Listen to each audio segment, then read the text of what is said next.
নমস্কাৰ আপোনালোক সকলোকে অসম 24 চেনেলটোলৈ স্বাগতম জনাইছোঁ। এই মুহূৰ্তত আহি পৰিছে এটা গুৰুত্বপূৰ্ণ খবৰ।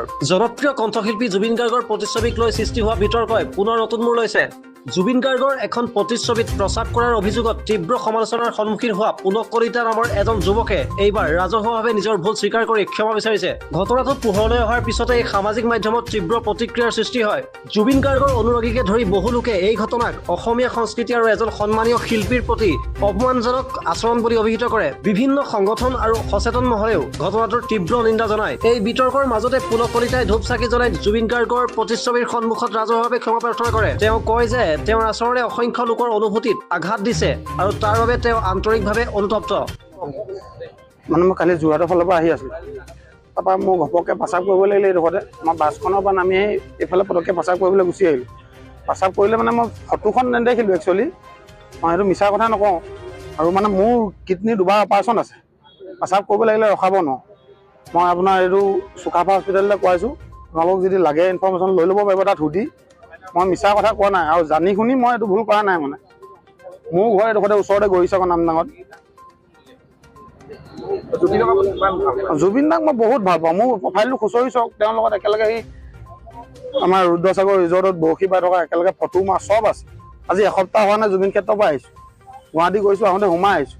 আপুনি চাওক, আমাৰ বাছ মালিক সন্থা হেৰিয়তো এই জামুগুৰি পাৰ্থই মই ফটো ফ্ৰেম বনাই মেলি নি আমি শ্ৰদ্ধাঞ্জলি জনাইছোঁ।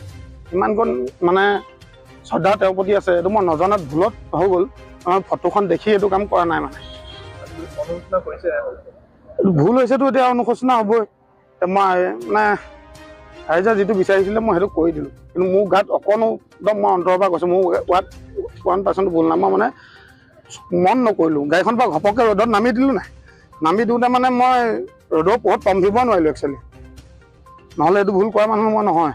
লগতে তেওঁ আশ্বাস দিয়ে যে ভৱিষ্যতে এনে ভুল পুনৰ কেতিয়াও নকৰে। অসমবাসী তথা জুবিন গাৰ্গৰ সকলো অনুৰাগী আৰু যিসকলৰ মনত তেওঁৰ এই কাৰ্যই কষ্ট দিছে তেওঁলোকৰ ওচৰত তেওঁ ক্ষমা বিচাৰে। ইফালে এই ৰাজহুৱা ক্ষমা প্ৰাৰ্থনাৰ পিছতো মতভেদ অব্যাহত আছে। একাংশই কয় নিজৰ ভুল স্বীকাৰ কৰি ক্ষমা বিচৰাটো ইতিবাচক পদক্ষেপ, আনহাতে আন একাংশই যুক্তি দিছে যে কেৱল ক্ষমা বিচৰাই যথেষ্ট নহয়, এনে ঘটনাৰ পুনৰাবৃত্তি ৰোধ কৰিবলৈ প্ৰয়োজনীয় আইনী ব্যৱস্থা গ্ৰহণ কৰা উচিত। উল্লেখযোগ্য যে এই ঘটনাক কেন্দ্ৰ কৰি কেইবাদিন ধৰি ৰাজ্যজুৰি ব্যাপক আলোচনা চলি আছে।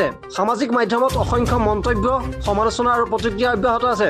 এতিয়া সকলোৱে লক্ষ্য ৰাখিছে পুলক কলিতাৰ এই ৰাজহুৱা ক্ষমা প্ৰাৰ্থনাই এই বিতৰ্কৰ অৱসান ঘটাব নে বিষয়টো আগলৈও নতুন দিশলৈ গতি কৰিব। ইয়াৰ স্পষ্ট উত্তৰ সময়ৰ হাততে আছে।